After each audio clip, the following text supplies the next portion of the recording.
on the actual creation of the art that we'll hear here in just a moment.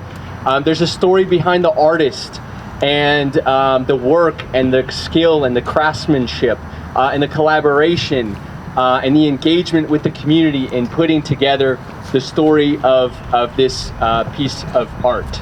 And it is about us as working class people shaping our city, shaping the world around us, and very literally shaping the world around us through the craft of this public art. So I'm very excited to be here with you today and excited to celebrate, and let's all celebrate the contribution this art brings to Merrick-Moore Park, to the Merrick-Moore community, to the system of parks and recreation in Durham, and to the community across our great city of Durham. Thank you.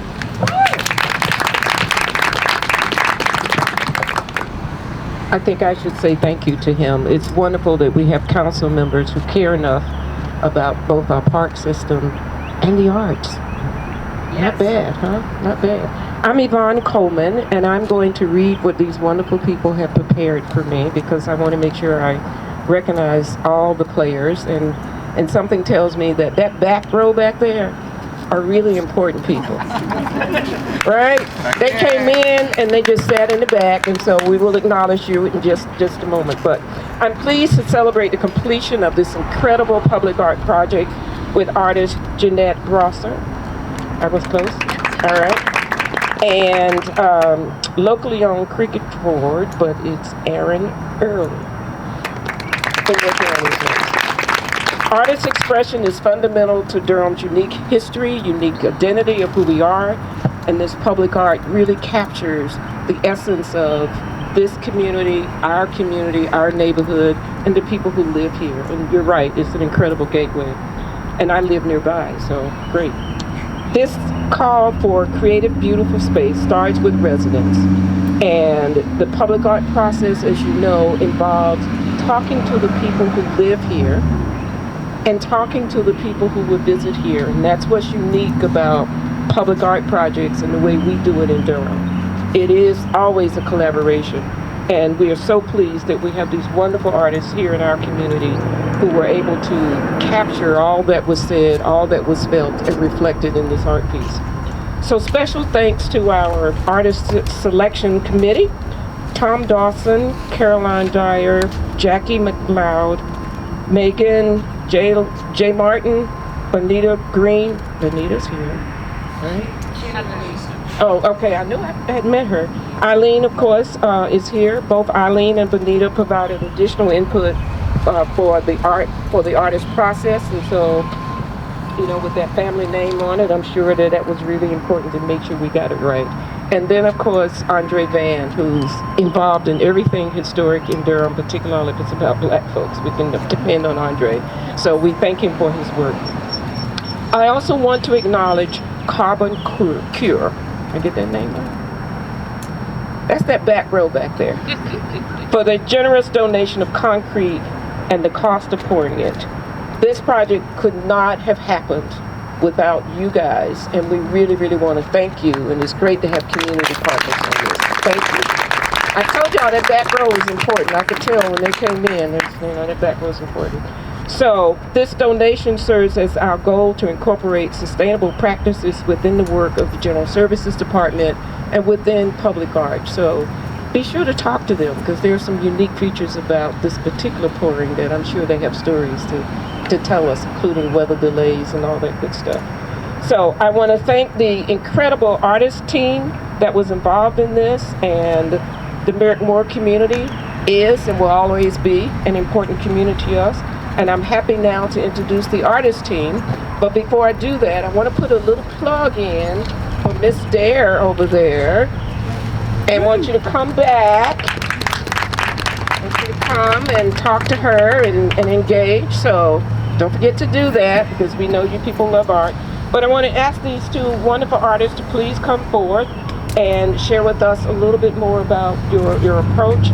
Jeannette is a professional mosaic artist for the past 20 years, living and working in Durham since 2005, so we're claiming her as a home Durham. And Early is a sculptor and illustrator and partner of the Durham-based sculpture fabrication company, Cricket Forge, LLC. Please. Hello. It's really tough not to reiterate thank you to everybody that's been involved. It is absolutely not just Jeannette and I.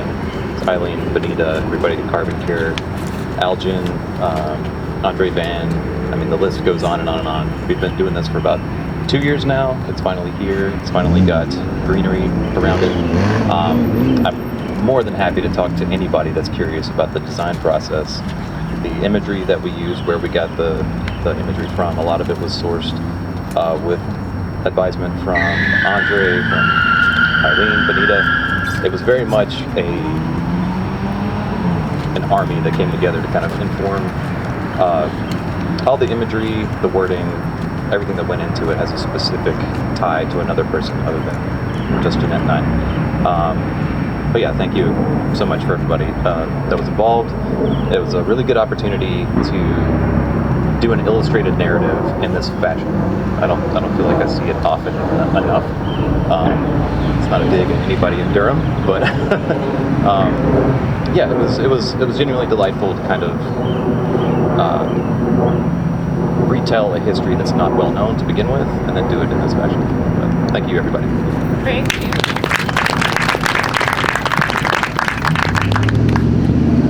I emailed Aaron a couple days ago and I said, are we going to have to talk and how are we coordinating this? I went off book, sorry.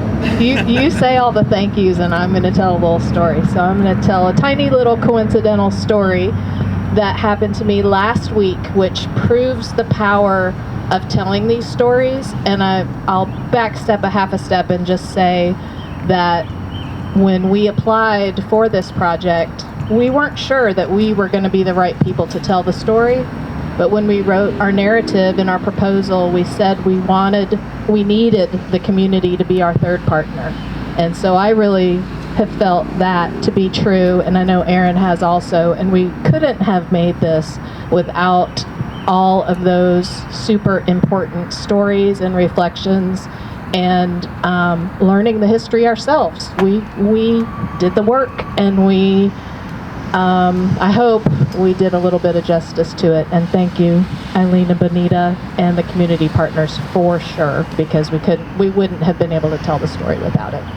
So the weird coincidental story happened to me last week when I was working in Hyde County, which is a very small, rural, down east county, and I was at a school, which is where I usually do most of my mosaic work. And I was working with pre-K through 5th grade to make a mural of a bear. And while I was there, I met some of the staff that worked at the school, and they introduced themselves to me, and one of the first people I met told me that her last name was Merrick. And she said, people always think it's with a T, Merritt, but it's Merrick, I-C-K. And I said, oh, well, that is unusual because I just finished a project about John Merrick, who is a historical African-American man, super influential. Have you ever heard of him? And she said, no. And I said, well, is your family from North Carolina? And she said, yes, so far that we can go back only so far. So I started telling her about John Merrick and Dr. Moore and a little bit about our project and the wonderful people that we've met. And tears came to her eyes, and she said, I had no idea about Black Wall Street, about Dr. Moore being one of the first black doctors. I had no idea about John Merrick, and the fact that it might be now that we're kin in some way, like, brought tears to her eyes and chills. And she said, my sister-in-law works here at the school. Can I bring her tomorrow, and will you tell her everything you just told me? And I said, sure. So the very next day, she brought her sister-in-law, who was the bus driver, and I told her everything that I could remember, as many things. Tears came to all of our eyes again, chill bumps on all of our skin. And then she said, the sister-in-law said, may I come back tomorrow, and will you FaceTime with my auntie in Kansas City, who is our genealogist? And I said, yes, of course. So she came the next day, waited till I was finished with the kids, got out her phone, called her auntie in Kansas City, who is their Merrick family genealogist, and who also did a lot of research on the Wilmington Massacre descendants. And I told the story one more time. And so all three of those women may or may not be connected to our family here, but what they told me was that knowing that some of the stories are starting to be told and participating with folks in the community, they just could not believe it. They even said to me, I feel sort of ashamed saying this because it really has nothing to do with me, but they were like, are you an angel that has come here to tell us these things? And it was like, no, it's just coincidence, and I'm happy to be the one to give you my little part of it. And I've connected them up with knowing about the Durham Colored Library and all of the resources that Eileen has so generously gifted us for the project and been a part of. And so beyond Durham, which I'm super proud that it's all good here too, but beyond Durham, these stories do really need to be told. And I'm really proud that we were a part of telling this one part. So thank you to everybody, and thanks for listening to my little story.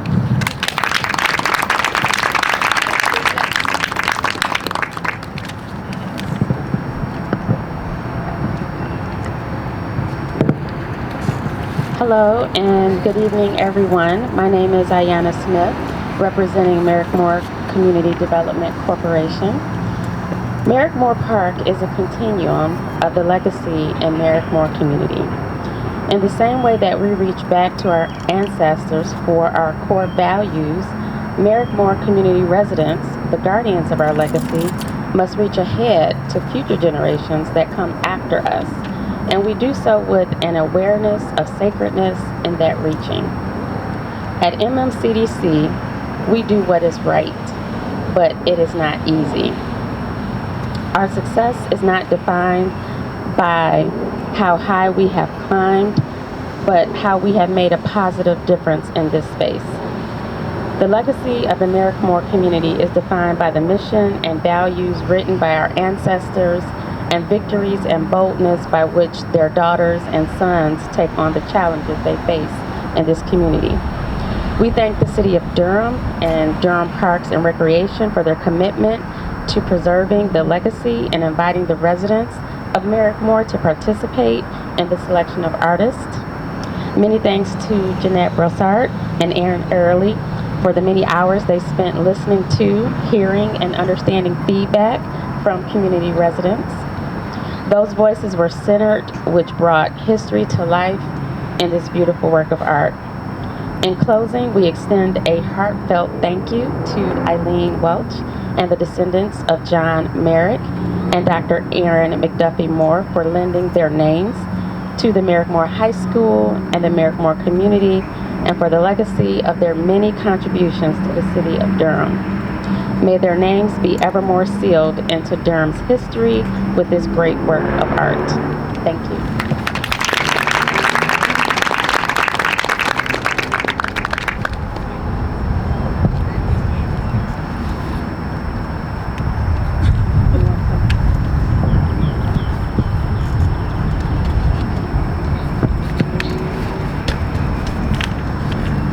So I really don't feel like I did anything. And I'm very happy to have done whatever helped. So somebody mentioned the Durham Colored Library. It's interesting that when women lose their birth name, when they get married, their maiden name becomes sort of secondary. Well, I go back 3 generations before I had a name. I never had the name Merrick or Moore. There are some of the 8 great-grandchildren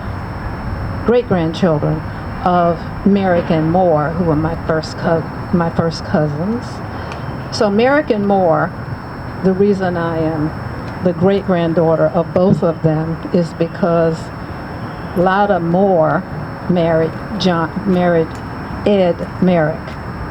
Ed Merrick was John Merrick's second son, and Lotta Moore was Aaron McDuffie Moore's oldest daughter. And the two of them came together and had 2 daughters. And my mother had 4 children, and my aunt had 4 children. So we're the immediate descendants of the two. There are many other Moores and Spaldings and people like that who are the Moore descendants, but we are that. And we're not like organized in any kind of an organization. We're close to being organized in the Durham Colored Library, which I continue to run as my volunteer thing to do, which was the second library in the whole state of North Carolina that black people could borrow books from, and it was founded in 1913. And as a nonprofit, which then merged with the county library, the Durham County Library, when it came a point to integrate the services, and we continue to operate as a nonprofit and do other things. We called ourselves a narrative organization that actually, our tagline is storytellers of black culture.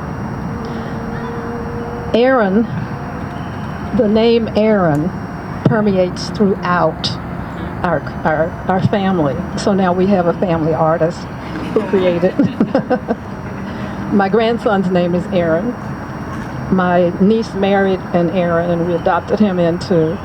So anytime I hear an Aaron, once my husband, whose nephew is not in the line of that relationship, his nephew was in a horrible accident. He was just about not to make it. My son happens to be a doctor, and he's way in Texas, and this accident was in Virginia. They called my son in Texas and said, would you interpret what this doctor's telling us about this child's accident? And he was right out of college, just like maybe 20. The doctor's name was Aaron, and we knew he'd be okay. So that's the way the Aaron McDuffie Moore name kind of permeates. When I worked at Duke for several years, and when I retired, the one thing I wanted to do was to have a biography written about Dr. Moore, because he was the giving. Merrick was a salesman. He had been a slave, and he kind of loved people, and he helped people a lot, but he also was a businessman. So a little bit about their two personalities. Moore was staunch, religious person, caring person, read the Bible every night when he came back from seeing patients. His house became the parsonage of Old White Rock Church before urban removal removed it. So he was the sort of spiritual person behind their partnership and the way they did things in the community. And many of you already know this, but I'm going to say together they actually founded not only this library, we give the record of having officially founded it to Moore, but the building that it was first in after the church Sunday school room was a building owned by Merrick that he gave them to have this two-story community library.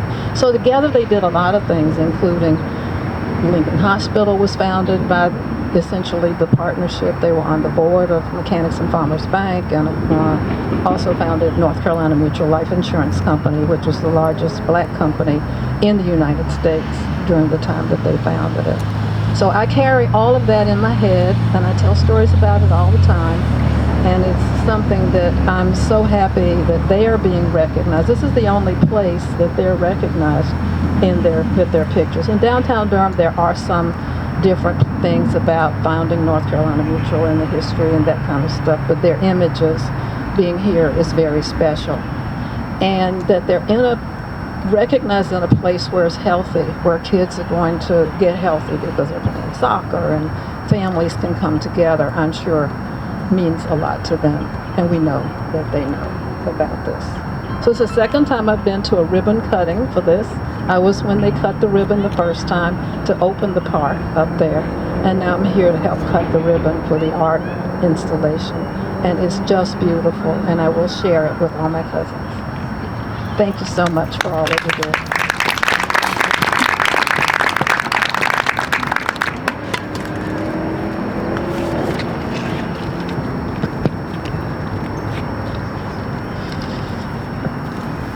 Thank you very much. I really wish I could say hi. My name is Aaron Walcott, but unfortunately It's not, it's Wade. So again, hello everyone, I'm Wade Walcott. I get to serve all of you and residents of Durham in the role of director for the Parks and Recreation Department. And it really is a special night and a special moment for all of us here. We've got members from the Merrick-Moore community here. We have family members here. We have some wonderful artists to help tell the story. And a lot of people that are just a part of this community. So it's special for all of us. It's also special because our department is 100 years old. And in fact, our actual birthday is in 3 days from now. So it's a great opportunity for us to continue to celebrate our history and our history together. And it's a great opportunity for us to share this moment to honor such a legacy of these two individuals. So we're happy you're here tonight. And we know this is a special moment, but we're just getting started. I believe you mentioned that you've been here once before and cut the ribbon up there. Well, I hope you can make it back the next time when we cut the ribbon over here for a new playground and restroom area. And I hope that you can make it back another time. So we'll probably have a ribbon cutting on the roller rink that's going to be opening up this fall, Wheels Roller Rink, because Merrick-Moore Park is expanding. It's expanding across the street. So we'll have the roller rink open, and then hopefully come November, we'll know for sure if we're able to open some more of the park with a brand new pool for the community and a brand new park. So this is going to be, you imagine what, and all of you that are around here probably remember what it was 4 years ago and what was going on. And so we're appreciative of the Merrick-Moore community. We will continue to work with Merrick-Moore community, listen to them, but we also will go across the street and work with the Merrick-Moore Elementary School and get their ideas. And actually a lot of them designed what we're thinking about here for the playground. So we just want to thank everyone for being a part of history tonight. As we unveil this sculpture tonight, it serves our team as inspiration of what two individuals can do to impact a community. It inspires us to do continued community service, to create spaces, to create moments, to create experiences like we're all sharing tonight for years to come. So we've got 100 years of service. We're anxious and excited for 100 years more of community service to make Durham special and to have these stories continue. And I love how folks said it earlier, this is really a gateway. And we want to do this in more parks throughout the city. And we want to have that sense of arrival. When you go into any park in the city, you know you're in a Durham City Park because it has that art piece to it and it has that sense of community, a sense of community building. So again, thank you. Continue to support our parks. And anyone that is interested, I think we're going to do the ribbon cutting right now. So please be a part of this moment. Anyone that would like to join us, please come on up and we'll do a countdown. And the nicest, biggest scissors you've ever seen.